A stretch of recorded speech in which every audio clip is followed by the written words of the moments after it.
ଏକ ଏବ ପର ବନ୍ଧୁର୍ବିଷମେ ସମୁପସ୍ଥିତେ ଗୁରୁଃ ସକଳ ଧର୍ମାତ୍ମା ତସ୍ମୈ ଶ୍ରୀ ଗୁରବେ ନମଃ। ଅତି ବିକଟ ପରିସ୍ଥିତିରେ କେବଳ ସେ ହିଁ ଏକମାତ୍ର ପରମ ବନ୍ଧୁ ଅଟନ୍ତି ଏବଂ ସମସ୍ତ ଧର୍ମର ଆତ୍ମସ୍ୱରୂପ ସେହି ସଦ୍ଗୁରୁଦେବଙ୍କୁ ନମସ୍କାର କରୁଛି।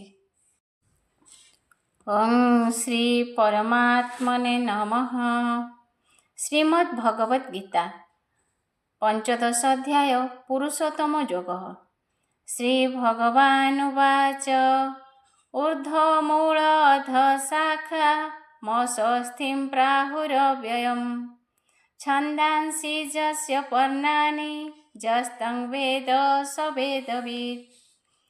ଅଶ୍ୱସ୍ଥ ବୃକ୍ଷଙ୍କ ପ୍ରଧାନ ତାହାର ମୂଳ ଊର୍ଧ୍ୱ ଜାଣ ଶାଖା ତା ଅଧ ଯେ ଅଟଇ ପତ୍ର ସମୂହ ଛନ୍ଦ ହୋଇ ଯଦ୍ୟପି ସେ ଶୁଦ୍ଧ ଅଟଇ ପ୍ରଦାହ ରୂପୀ ଅବୟହିଁ ଶ୍ରୁତି କହଇ ଏ ବଚନ ଜ୍ଞାନୀ ଯେ ଜାଣଇ ଏ ସନ। ଶ୍ରୀକୃଷ୍ଣ କହିଲେ, ଅଶ୍ୱସ୍ଥ ବୃକ୍ଷମାନଙ୍କରେ ପ୍ରଧାନ, ତାହାର ମୂଳ ଊର୍ଧ୍ୱ ଓ ଉତ୍କୃଷ୍ଟ ଶାଖା ଅଧ ଓ ନିକୃଷ୍ଟ ପତ୍ର ସବୁ ଛନ୍ଦ। ବ୍ରହ୍ମା ମହେଶ ଦେବ ଯକ୍ଷ ଗନ୍ଧର୍ବ ନର ରକ୍ଷ ଏମାନେ ସବୁ ଡାଳ। ବେଦୋକ୍ତ କର୍ମପତ୍ର ଜ୍ଞାନୀମାନେ ଏହାକୁ ବ୍ୟୟ ବା ବିନାଶଶୀଳ ଜାଣିବାରୁ ମୁକ୍ତି ପାଆନ୍ତି, ମାତ୍ର ଅଜ୍ଞାନୀ ଏହାକୁ ଅବ୍ୟୟ ମନେକି ଭବବନ୍ଧନରେ ପଡ଼େ। ଅଧଶ୍ଚୋର୍ଧ୍ୱଂ ଚ ପ୍ରସୃତାସ୍ତସ୍ୟ ଶାଖା ଗୁଣ ପ୍ରବୃଦ୍ଧା ବିଷୟ ପ୍ରବାଳା ଅଧଶ୍ଚ ମୂଳାନ୍ୟନୁସନ୍ତତାନି କର୍ମାନୁବନ୍ଧୀନି ମନୁଷ୍ୟଲୋକେ। ନିଶ୍ଚିନ୍ତ ରୂପେ ଏହା ଜାଣ ଏ ସର୍ବଦେବ ଚିତ୍ତଗୁଣ ଊର୍ଧ୍ୱ ଯେ ଉତ୍କୃଷ୍ଟ ଅଟଇ ଅଧ ନିକୃଷ୍ଟ ବୋଲି କହି। ମହେଶ ବ୍ରହ୍ମା ଦେବ ଯଜ୍ଞ ନାଗ ଗନ୍ଧର୍ବ ନର ରକ୍ଷ ଏମାନେ ଡାଳ ଯେ ବୃକ୍ଷର ବେଦୋକ୍ତ କର୍ମପତ୍ର ତାର। ଜ୍ଞାନୀଙ୍କୁ ବ୍ୟୟ ଏ ଅଟଇ ତେଣୁ ସେ ମୁକ୍ତି କିଲ ଭଇ।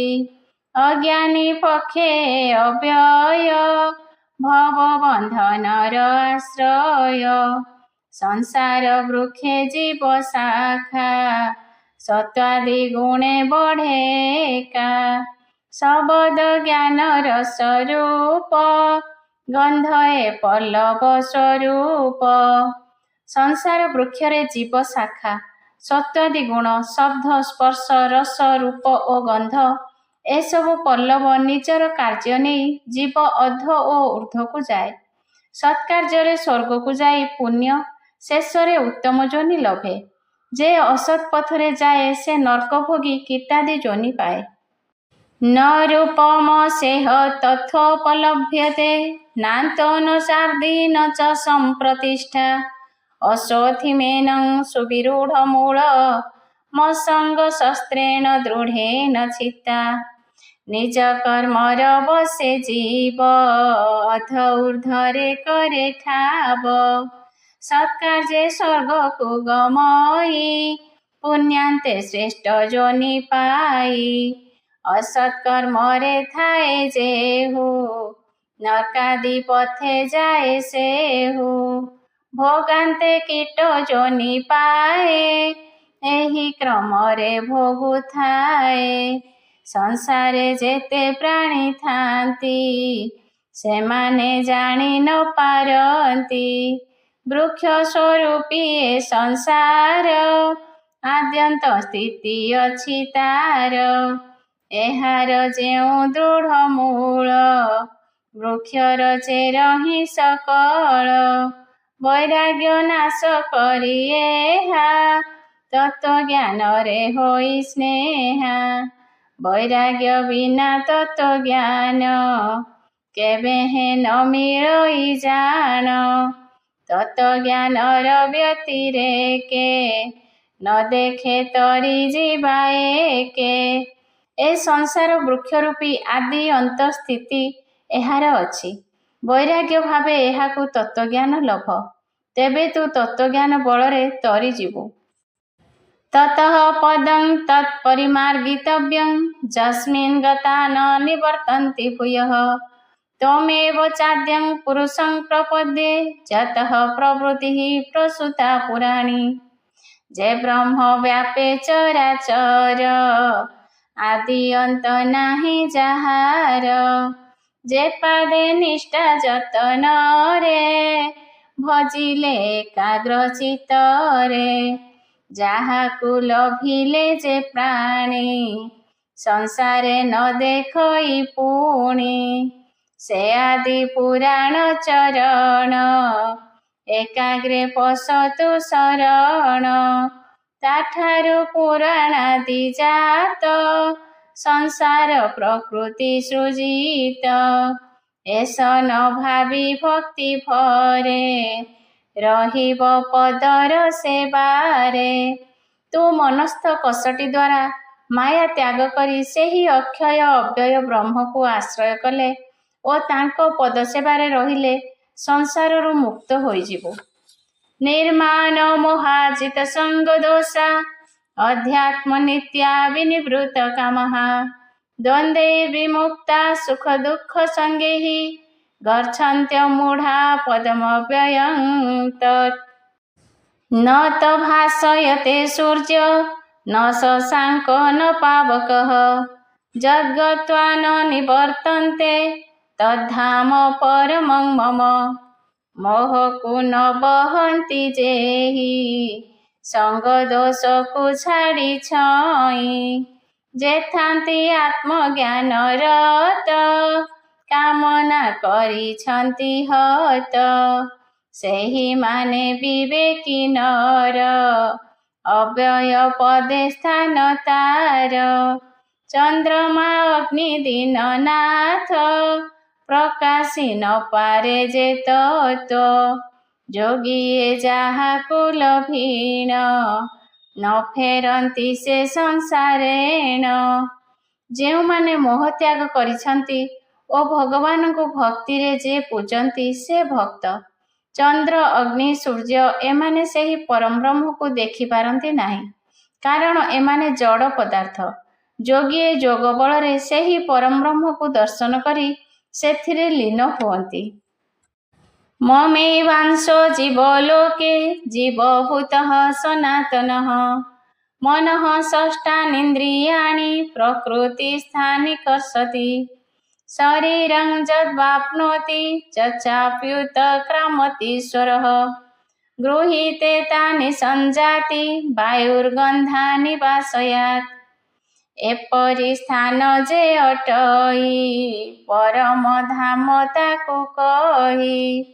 ପରମ ପଦ ପରଂ ଧାମ ପରଂ ବ୍ରହ୍ମ ଏକ ଜାଣ। ଚୈତନ୍ୟ ସ୍ୱରୂପ ଯେ ଯେହି ଆପନେ ପ୍ରକାଶ ହୁଅଇ। ରବିୟ ନଳ ଚନ୍ଦ୍ର ବାତ ଜଡ଼ ପଦାର୍ଥ ଏ ସମସ୍ତ। ସେ ଧାମ ଦେଖିବା ନିମିତ୍ତ ସେ ଶକ୍ତି କାହିଁ ଆଙ୍କ ଗାତ୍ର। ଜୀବ ଅଟଇ ମୋର ଅଂଶ ସର୍ବଦା ନର ଲୋକେ ବାସ। ପ୍ରକୃତି ଏ ଷଡ଼ ଇନ୍ଦ୍ରିୟ ଟାଣଇ ତାହାକୁ ନିଶ୍ଚୟ।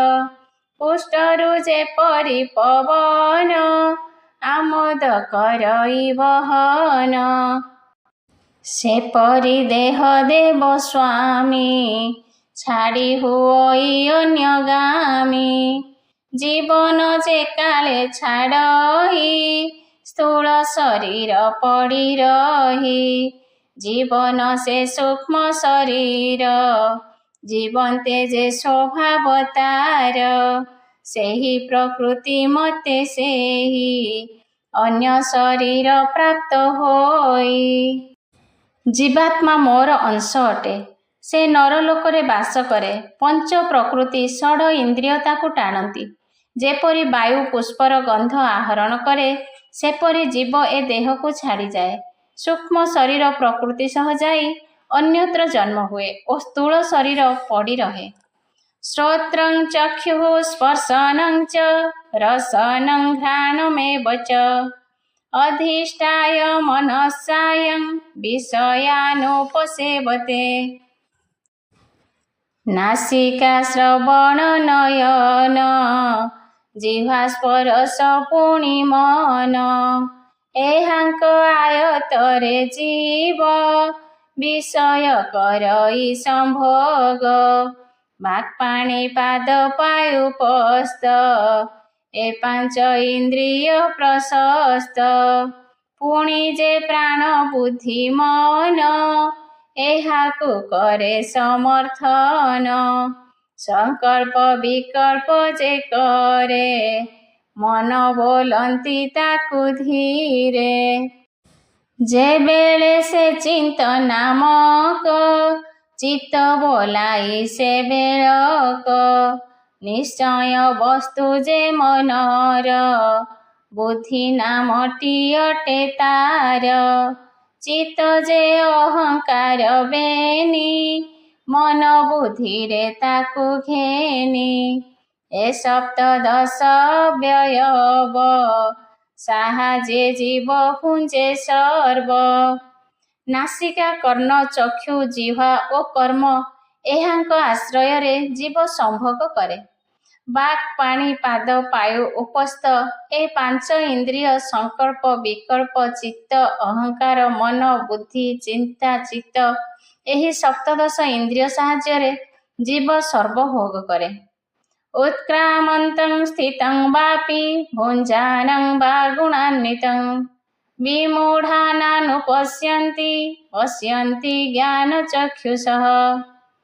ଜୀବ ଯେ ଦେହାନ୍ତର ପାଇ କିୟ ବା ଏକ ଦେହେ ଥାଇ ତ୍ରିଗୁଣ ଜାତ ଜ୍ଞାନେନ୍ଦ୍ରିୟ ବାକାଦି ପଞ୍ଚ କର୍ମେନ୍ଦ୍ରିୟ ପ୍ରାଣ ପବନ ସଙ୍ଗେ ଘେନି ଅନ୍ତଃକରଣ ଚାରି ପୁଣି ଏ ସର୍ବେ ମିଳିତ ହୋଇନ ବିଷୟ ଭୋଗୁଥିଲେ ପୁଣ।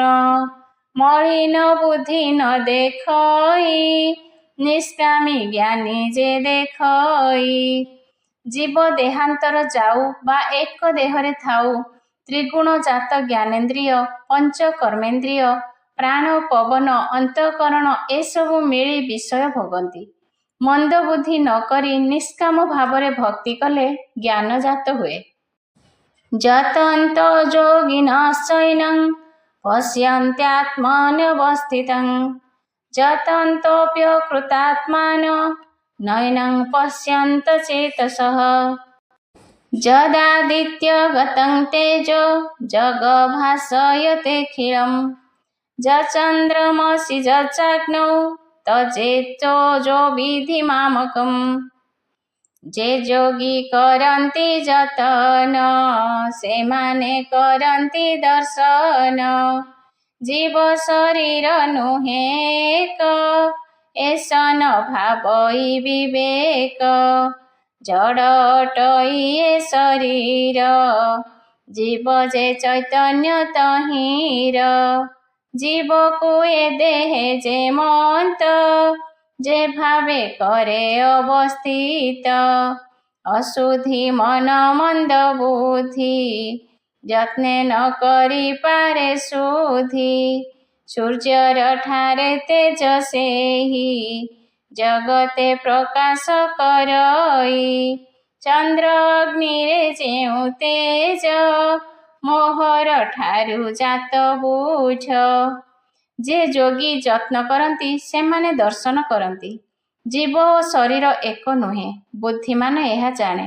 ଜୀବ ଚୈତନ୍ୟ ଅନୁଗମନ ଏହା ଜାଣିପାରେ ନାହିଁ। ସୂର୍ଯ୍ୟ ଚନ୍ଦ୍ର ଅଗ୍ନି ଓ ନେତ୍ରରେ ଯେ ତେଜ ଦେଖାଯାଏ ସେ ସବୁ ମୋହର ତେଜ ଅଟେ। ଗାମାବିଶ୍ୟ ଚ ଭୂତାନି ଧାରୟାମ୍ୟହମୋଜସା ପୁଷ୍ପାମି ଚୌଷଧି ସର୍ବାଃ ସୋମୋ ଭୂତ୍ୱା ରସାତ୍ମକଃ। ଅହଂ ବୈଶ୍ୱାନର ଭୂତ୍ୱା ପ୍ରାଣିନାଂ ଦେହମାଶ୍ରିତଃ प्राणापान समायुक्तं पचाम्यन्नं चतुर्विधम्। प्रतिनेत्रे जे तेज थाए समस्त पदार्थ देखाए। से तेज मोहर अटई भले बुझ एहाकु तुही। पृथ्वीरे मुहि प्रवेशीण मनिज सकति असीम। बलरे सर्वभूत बही चंद्रमा मोहि जे अटई। जेते औषध ए संसारे सृष्टि मु करई ताहारे। अनल स्वरूप रे मोहि प्राणीर देहरे रहई। प्राण पान वायु बेनी संगते हाकु मु घेनी। मु पृथ्वी को जाई मोर असीम शक्ति प्रकाश करे सर्वभूत को बहन करे। मु चंद्रमा रूपरे ओ धैर्य रूपरे शक्ति दिए। मु अनल रूपरे प्राणी देहरे रहे। प्राणपानादि वस्तु को घेनी चव्य चौष्य लेह और पेय 4 प्रकार खाद्य को जीर्ण करे। सर्वस्य चाहं हृदि सन्निविष्टो मतः स्मृतिर्ज्ञानमपोहनं च। वेदैश्च सर्वैरहम् एव वेद्यो वेदान्तकृद्वेद विदेव चाहं। प्राणापानर साहाय्यरे जीर्ण मु करई उदरे। समस्त प्राणी हृदय मोहि जीव स्वरूपे विराजई। जे स्मरण विषय ज्ञान मोहर हेतु एहा जान। मोठारु क्षय प्राप्त होई ज्ञेय मु वेदरे बोलाई। वेदांत ज्ञान जात मुहि वेदार्थ ज्ञानी मु अटई। मु समस्त प्राणीଙ୍କ ठारे जीव स्वरूप रे थाए। विषय ज्ञान जेते अछि मोर शक्ति बलरे मोठारु क्षय होइथिबारु वेदरे ज्ञेय वेदांतरे ज्ञान वेदार्थरे ज्ञाता अटे। द्वाविमौ पुरुषौ लोके क्षरश्च क्षर एव च। क्षरः सर्वाणि भूतानि कूटस्थ क्षर उच्यते। उत्तम पुरुषस्तन्यः परमात्मेरुदाहृतः। जो लोकत्रयमाविश्य बिभर्त्य व्यय ईश्वरः। पुरुषे प्रसिद्ध अटई क्षर क्षर बेनि होई। ब्रह्मादि स्थावरंत प्राणी बधात्मा क्षर बोली जानी। कूटस्थ स्वस्वरूपे स्थायी मुक्तात्मा अक्षर अटई। सर्वभूतरे जीव जेहि कूटस्थ माया शक्ति सेहि। शरीर मध्ये भूताक्षर कूटस्थ सकति अक्षर। अन्य पुरुष जे प्रधान परमात्मा ता नाम जान। अव्यय ईश्वर जे सेहि तिनि भुवने व्यापुथाई। से पुणी करंती धारण शुणी से करंती पालन। पुरुष रे प्रसिद्ध क्षर ओ अक्षर। ब्रह्मादि स्थावरंत प्राणी बद्धात्माक्षर कूटस्थ भावे स्थायी। सर्वभूतरे जे जीव से हेउछि कूटस्थ माया शक्ति। अन्य जे प्रधान पुरुष अछि से परमात्मा से अव्यय ईश्वर से धारण पालन करंती। जस्मात्क्षरमतीतोः मक्षरादपि चोत्तमः। अतोऽस्मि लोके वेदे च प्रथितः पुरुषोत्तमः। जो मामेवमसम्मूढो जानाति पुरुषोत्तमं। स सर्वविभजति मां सर्वभावेन भारत। मुक्षर ठारु भिन्न होई अक्षर श्रेष्ठ मु अटई। ए हेतु लोके देखे मोहि पुरुषोत्तम नाम बही।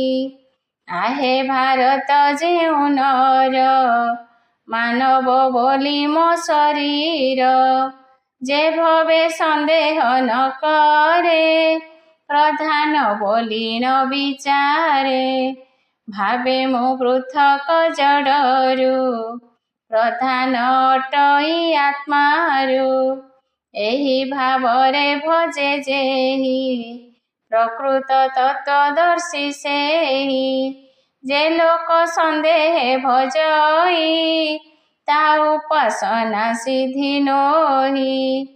ମୁଁ କ୍ଷରଠାରୁ ପୃଥକ ଅକ୍ଷରରୁ ଶ୍ରେଷ୍ଠ ଏଣୁ ଲୋକ ବେଦରେ ମୋ ନାମ ପୁରୁଷୋତ୍ତମ ଯେ ମୋତେ ପ୍ରଧାନ ମାନବ ବୋଲି ଭାବେ ଜଡ଼ରୁ ପୃଥକ ପ୍ରଧାନ ଆତ୍ମା ମନେ କରେ ସେ ପ୍ରକୃତ ତତ୍ତ୍ୱଦର୍ଶୀ ଯେ ସନ୍ଦେହୀ ତାର ସିଦ୍ଧି ହୁଏ ନାହିଁ। ଇତି ଗୁହ୍ୟତମଂ ଶାସ୍ତ୍ର ମିଦମୁକ୍ତଂ ମୟା ନଘ ଏତଦ୍ ବୁଦ୍ଧ୍ୱା ବୁଦ୍ଧିମାନ୍ ସ୍ୟାତ୍ କୃତକୃତ୍ୟଶ୍ଚ ଭାରତ। ସଂକ୍ଷେପେ ତାହା ମୁଁ କହଇ ଅତି ଗୁପତ ଜ୍ଞାନ ଏହି आहे ଭାରତ ତୁ ନିଷ୍ପାପୀ କୃତାର୍ଥ ହେବୁ ନୁହ ତାପି ଏହା ଯେ ଜାଣଇ ଯେ ଜ୍ଞାନୀ ସେ ବୁଦ୍ଧିମନ୍ତ ତରେ ପୁଣି ଏ ବାଟ ପରମ ପଦାର୍ଥ ବାସୁଦେବ ଧ୍ୟାନରେ ରତ। ହେ ଅର୍ଜୁନ ମୁଁ ତ ଆଗରେ ସଂକ୍ଷେପରେ ଯାହା ସବୁ କହିଲି ଏ ଅତି ଗୁପ୍ତ ଜ୍ଞାନ ଅଟେ।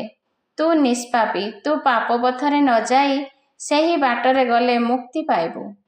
ଇତି ଶ୍ରୀ ମହାଭାରତେ ଶତସାହସ୍ର୍ୟାଂ ସଂହିତାୟାଂ ବୟାସିକ୍ୟାଂ ଭୀଷ୍ମ ପର୍ବଣି ଶ୍ରୀ ଭଗବଦ୍ଗୀତାସୁପନିଷତ୍ସୁ ବ୍ରହ୍ମ ବିଦ୍ୟାୟାଂ ଯୋଗଶାସ୍ତ୍ରେ ଶ୍ରୀକୃଷ୍ଣାର୍ଜୁନ ସମ୍ବାଦେ ପୁରୁଷୋତ୍ତମ ଯୋଗ ନାମ ପଞ୍ଚଦଶ ଅଧ୍ୟାୟ। ହରି ଶରଣଂ ହରି ଶରଣଂ ହରି ଶରଣଂ ହରି ଶରଣଂ ହରି ଶରଣଂ ହରି ଶରଣଂ ହରି ଶରଣଂ ହରି ଶରଣଂ ଗୁରୁ ଶରଣଂ ଗୁରୁ ଶରଣଂ ଗୁରୁ ଶରଣଂ ଗୁରୁ ଶରଣଂ ଗୁରୁ ଶରଣଂ ଗୁରୁ ଶରଣଂ ଗୁରୁ ଶରଣଂ ଗୁରୁ ଶରଣଂ ବାବା ଶରଣଂ ବାବା ଶରଣଂ ବାବା ଶରଣଂ ବାବା ଶରଣଂ ବାବା ଶରଣଂ ବାବା ଶରଣଂ ବାବା ଶରଣଂ ବାବା ଶରଣଂ।